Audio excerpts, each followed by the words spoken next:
최태원 노소영의 판결이 왜 그렇게 중요할까요? 여러분, 캠페인을 통해서, 드라마를 통해서, 아니면 영화를 통해서 이렇게 한국의 백성들에게 파장을 일으킬 수 있을까요? 제가 볼 때 돈으로 환산할 수 없는 이 기독교적인 가치, 가정의 중요한 가치를 환기시켜줬다고 하는 점에서 엄청난 판결이라고 할 수 있습니다. 제가 볼 때 이 최태원 노소영의 이 판결은 대법원에서 어떻게 최종 판결될지는 모르지만 이미 2심의 판결만 가지고도 가정의 소중함을 생각할 수 있는 그런 중요한 전기를 저는 마련해 주었다고 생각을 합니다. 이 간통죄 폐지로 인한 이 가정의 소중함을 파괴하는 한국의 정서에 하나의 중요한 쐐기, 경종을 울렸다고 하는 데 있습니다. 안녕하십니까. 중신대학교 신학대학원 명예교수 박용규입니다.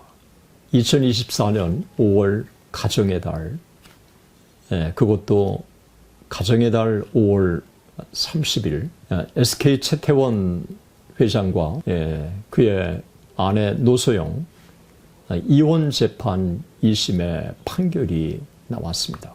1심과는 비교할 수 없을 정도의 엄청난 위자료, 그리고 재산 분할의 판결이 나와서 사실 거의 한 달 반이 지난 지금에도 여전히 인터넷상에 뜨겁게 그것이 이슈로 부상하고 있습니다.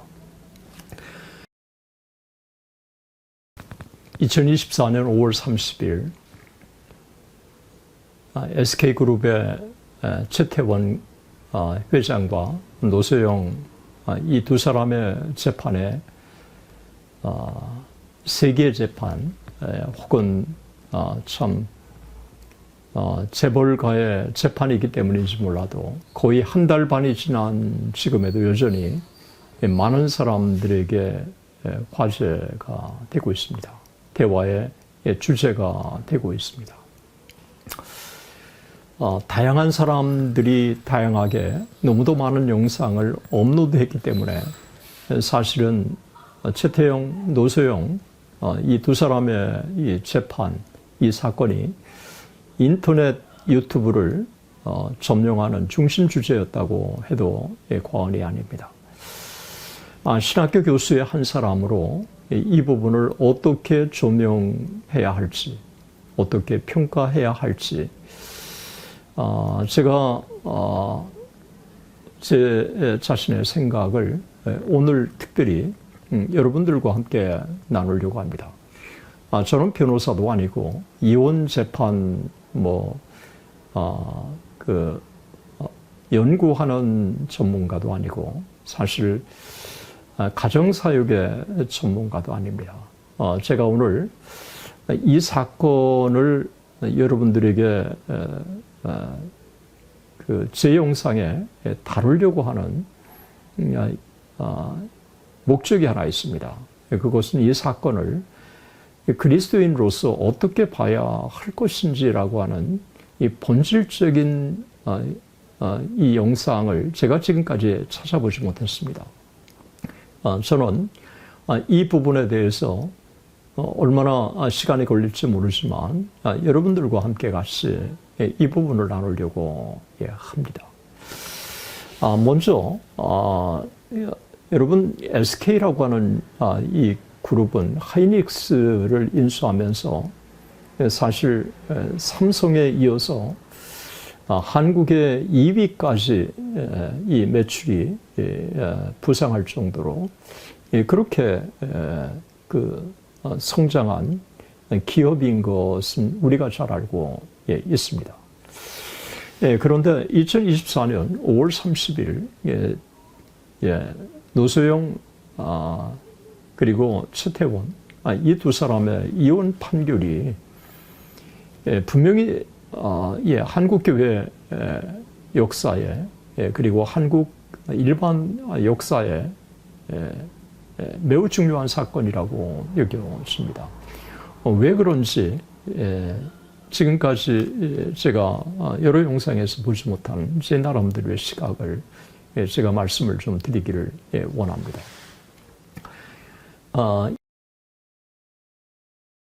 저는 기독교 대학에 특별히 신학교 교수로서 이 부분을 어떻게 봐야 할 것인지에 대해서 제가 보고 느끼는 것을 여러분들과 함께 나누려고 합니다. 재판이 어떻게 진행됐고 누구에게 얼마나 유리하고 그리고 또 이와 같은 재판의 자녀들은 어떻고 사실 이 부분에 대해서 이렇게 제가 다시 반복하고 싶은 마음 때문에 영상을 촬영하는 것은 아닙니다. 저는 한 사건을 볼 때 우리가 통시적으로 봐야 한다고 생각하고 왜 이 사건이 일어났는지 그리고 이 사건이 미칠 파장이 무엇인지 기독교의 시각을 가지고 제가 여러분들에게 말씀을 좀 드리기를 원합니다.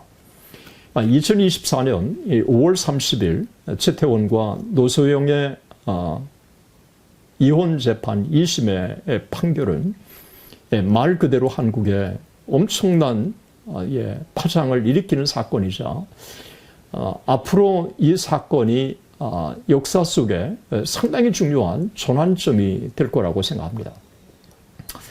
왜 그런지를 제가 몇 가지로 말씀을 좀 드리기를 원합니다. 2015년 말에 최태원이가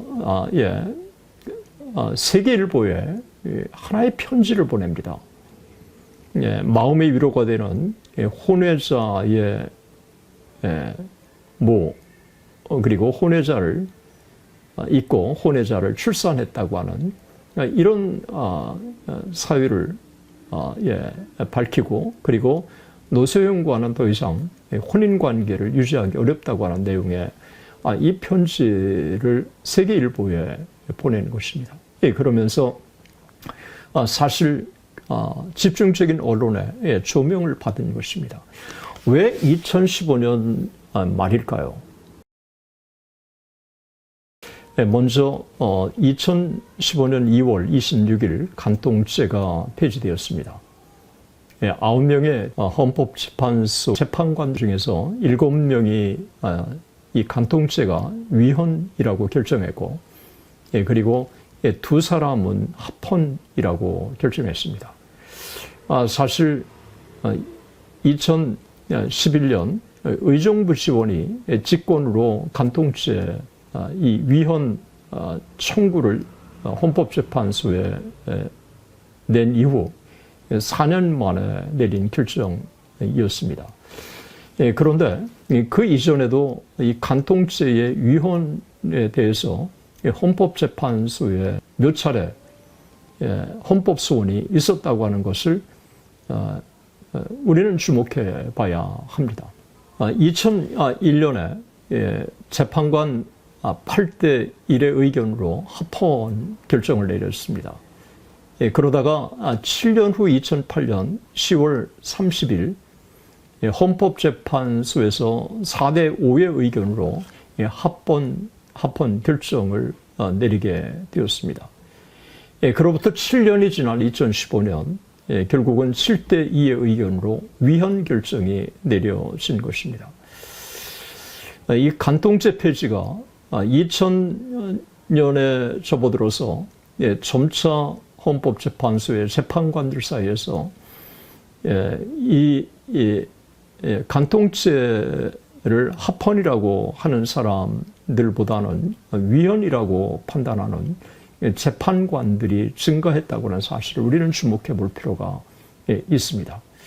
2015년 2월 26일 헌법재판소에서 간통죄 폐지가 결정되었을 때 박한철, 이진성, 김창종, 서기석, 조용호, 김이수, 강일원 이렇게 7명은 헌법재판소 이 재판관들이 위헌 결정을 내린 것입니다. 이와는 달리 합헌은 이정미, 안창호 이 두 사람은 합헌 결정을 내렸습니다. 그런데 여러분 2015년 2월 26일 판결 나고 나서 이제 바로 그해 연말이라고 할 수 있습니다. 2015년 말에 최태원이가 세계일보에 하나의 편지를 보냅니다. 많은 사람들이 주목하지 않습니다. 저는 헌법재판소의 이 간통죄 위헌이라고 결정했다고 하는 것입니다.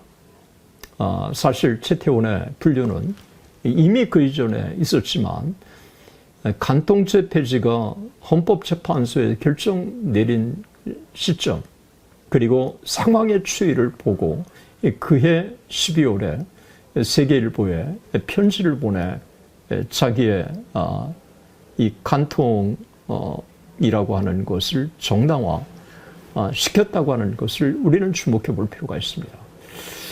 사실 헌법재판소에 이 간통죄 폐지가 없었다면 저는 최태원은 계속해서 커밍아웃 하지는 않았을 거라고 생각을 합니다. 사실 대기업의 회장으로서 한국의 대표적인 기업의 회장은 사회윤리 그리고 기업윤리 그리고 사실 한 가정의 이 가장으로서의 책임을 우리는 무시할 수 없을 거라고 생각합니다. 그랬던 그가 2015년 12월에 왜 그 해에 자기의 이 가정 이 상황 그것도 부끄러운 불륜을 커밍아웃 했을까 하는 것을 많은 사람들이 주목하지 않습니다. 저는 간통죄 폐지와 맞물려 있다고 생각을 합니다. 이런 이 간통죄 폐지가 가져다 준 그 파장이 SK라고 하는 최태형 한 인물이 이제 김희영이라고 하는 한 인물과 그렇게 공개적으로 동거할 수 있는 그리고 가정을 꾸릴 수 있는 그런 배경을 형성했다고 하는 사실을 우리는 기억해야 하는 것입니다. 사실 한 나라의 회장이 간통죄 폐지 이전에 이혼할 수 있습니다. 그런데 이혼이 공식적으로 이루어지기 전에 이렇게 공개적으로 커밍아웃해서 내가 누구를 만나고 있고 또 혼외 자녀가 있다라고 그렇게 밝힐 수 있었던 당당한 배경 여러분 뭘까요? 간통죄 폐지였습니다. 이 간통죄 폐지의 한 사건이 결국은 사법부가 판결한 거고 그리고 헌법재판소가 판결한 것이지만 이 판결이 한국에 미치는 특히 가정의 중요성을 파괴하는데 얼마나 중요한 역할을 했는가를 보여주고 있습니다. 사실 간통죄 폐지라고 하는 이 한 사건, 이 사건이 한국에 미친 영향을 분석해 본다면 마치 사탄은 기독교를 공략하고 기독교를 공격하는 데 있어서 날개를 달았다고 그렇게 춤을 출 것이라고 생각을 합니다. 최태원 노소영의 판결이 왜 그렇게 중요할까요? 이 간통죄 폐지로 인한 이 가정의 소중함을 파괴하는 한국의 정서에 하나의 중요한 쐐기, 경종을 울렸다고 하는 데 있습니다. 이 사건이 하나의 판례가 되어서 앞으로 유책 배우자에게 엄청난 징벌적 소위 위자료거나 재산 분할이 이루어질 수 있을지는 더 두고 봐야 할 것입니다. 그러나 분명한 것은 그런 것이 계속해서 한국의 이 재판에 흐름을 형성하지 않는다고 할지라도 이 사건은 역사에 소중하게 남을 거라고 생각을 합니다. 이 판결은 기독교의 시각을 가지고 판결했는지 안 했는지는 모르겠습니다. 또 그것이 그렇게 중요한 것은 아니라고 할 수 있습니다. 그러나 기독교적인 관점에서 볼 때 가정의 소중함을 또 배우자의 함부로의 외도, 또 이 가정의 아주 중요한 기본 윤리, 이런 것들이 다시 한국의 모든 부부라면 한 번쯤 생각해 볼 수 있는 계기를 마련해 줬다고 하는 것입니다. 여러분, 캠페인을 통해서, 드라마를 통해서, 아니면 영화를 통해서 이렇게 한국의 백성들에게 파장을 일으킬 수 있을까요? 제가 볼 때 돈으로 환산할 수 없는 이 기독교적인 가치, 가정의 중요한 가치를 환기시켜 줬다고 하는 점에서 엄청난 판결이라고 할 수 있습니다. 제가 볼 때 이 최태원 노소영의 이 판결은 대법원에서 어떻게 최종 판결될지는 모르지만 이미 2심의 판결만 가지고도 가정의 소중함을 생각할 수 있는 그런 중요한 전기를 저는 마련해 주었다고 생각을 합니다. 두 번째는 사실 최태원, 노소영 이 두 사람이 기독교인이었습니다. 저는 최태원 이분이 감옥에서 나올 때 성경을 자기 손에 띄고 나오는 사진을 본 적이 있습니다. 그리고 자기가 참 성경을 신실하게 신뢰하고 하나님을 믿는 사람이라고 공개적으로 커밍아웃했습니다. 그 사진을 보고 저도 참 감옥에서 나온 사람이지만 이 감옥에서의 고난이 그에게 유익할 것이라고 하는 생각을 가져봤고, 그리고 또 긍정적으로 그를 보도록 만들어준 것도 사실이라고 하는 것입니다. 그렇게 커밍아웃 했던 사람이 자기가 혼외자가 있고, 그리고 또 정식 이혼하기도 전에 그렇게 가정을 꾸리고 있고 또 이혼 소송을 제기하고, 제가 볼 때는 사실 하나님의 영광이 가리운 사건이라고 생각을 합니다. 최태원이라고 하는 한 인물, 그가 크리스찬이라고 하는 이 사실을 많은 언론들이 제대로 조명하지 않고 있습니다. 말로만의 신자, 정말 그가 거듭난 신자라고 저는 보지 않습니다. 정말 그가 하나님 앞에 거듭났다고 한다면 그런 행보를 할 수 없을 거라고 생각을 합니다. 성경에 이혼이라고 하는 게 우리가 함부로 다룰 수 있는 문제는 아니라고 생각합니다. 그러나 성경의 이혼의 경우에 분명하게 신앙의 문제, 그리고 배우자의 외도 문제가 이혼의 사유가 된다고 하는 부분은 성경이 인정하고 있는 것입니다. 그런데 노소영이가 외도를 했다고 하는 기록은 제가 찾아보지 못했습니다. 노소영은 신실한 사람으로 끝까지 가정을 지키겠다고 하는 것은 볼 때 그가 기독교인의 이 가치를 가지고 가정의 소중함을 계속해서 일관되게 갖고 있었다고 생각을 합니다. 아마 그런 이유 중에 하나는 그가 참 시어머니의 죽음 앞에서 100일 동안 시어머니를 잊지 못하고 그렇게 사랑하는 사람을 떠나보내는 아픔 속에서 그가 잠도 이루지 못하는 그런 고통을 겪으면서 결국은 안수기도를 받고 신앙을 갖게 되고, 그러면서 그가 하나님을 인격적으로 만났기 때문이라고 생각을 합니다. 노소영이라고 하는 한 인물의 신앙을 지키면서 가정을 지키려고 하는 이 몸부림, 이와는 달리 크리스찬이라고 하면서 성경을 끼고 감옥에서 나왔다고 하면서도 최태원이가 보여준 그 모습은 정말 하나님을 조롱하는, 한국교회를 조롱하는 이와 같은 모습이 아닐 수가 없습니다. 사실 어떤 한 사람을 함부로 정죄하는 것은 조심해야 합니다. 그러나 저는 최태원이라고 하는 한 인물을 정죄하는 게 아니라 그가 성경을 끼고 나오면서 크리스찬이라고 커밍아웃 하면서 그가 보여줬던 적어도 아내와의 이혼 문제, 그리고 이것이 매듭짓기도 전에 그가 이미 참 불륜을 저지르고 그것을 공개적으로 밝히고 있고, 그리고 마치 그를 자기의 정식 아내인 것처럼 그렇게 공식 석상에도 등장했다고 하는 것은 제가 볼 때 정상적인 그리스도인이라고 하면 할 수 없다고 생각을 합니다. 이 점에서 저는 제가 최태원 그리고 노소영의 이 판결에 의미가 담겨졌다고 하는 것을 제가 말씀 좀 드리기를 원합니다.